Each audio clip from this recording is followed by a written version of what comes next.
मैं आज आपको एक महत्वपूर्ण बात बताने जा रही हूँ। आप ध्यान से देखें और सुने।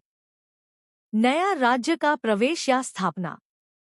भारत एक संघीय गणराज्य है जिसमें राज्यों और केंद्र शासित प्रदेशों का एक समन्वित ढांचा है। समय समय पर भारत में नए राज्यों का प्रवेश, बाहरी क्षेत्र का भारत में शामिल होना या स्थापना, मौजूदा क्षेत्रों को विभाजित कर नया राज्य बनाना हुआ है। यह प्रक्रिया भारतीय संविधान के अनुच्छेद 2 और अनुच्छेद 3 के अंतर्गत होती है। 1 में नए राज्य का प्रवेश, अनुच्छेद 2।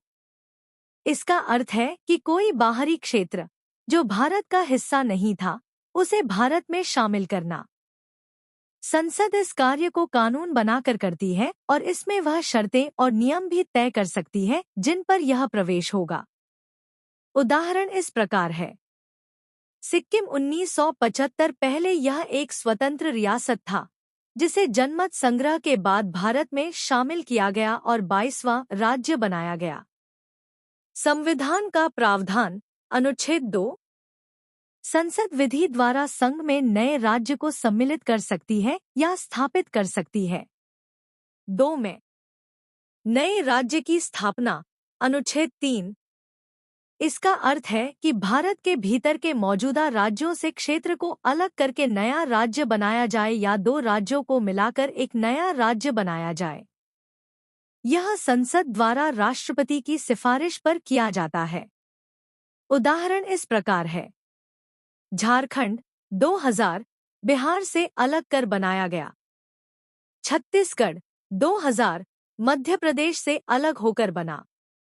उत्तराखंड 2000 उत्तर प्रदेश से अलग हुआ। तेलंगाना 2014 आंध्र प्रदेश से विभाजित होकर बना। संविधान का प्रावधान, अनुच्छेद 3 में संसद विधि द्वारा किसी राज्य की सीमाओं में परिवर्तन कर सकती है, उसका नाम बदल सकती है या नया राज्य बना सकती है। निष्कर्ष इस प्रकार है। भारत एक जीवंत और लचीला संघ है जहां समय, आवश्यकता और जनभावनाओं के अनुसार नए राज्यों का गठन या बाहरी क्षेत्रों का प्रवेश संभव होता है। संविधान ने इन प्रक्रियाओं को स्पष्ट और लोकतांत्रिक ढंग से परिभाषित किया है, जिससे देश की अखंडता और एकता बनी रहे। अगर आप चाहें तो मैं इसे प्रश्नोत्तर, निबंध या शॉर्ट नोट के रूप में भी तैयार कर सकता हूं।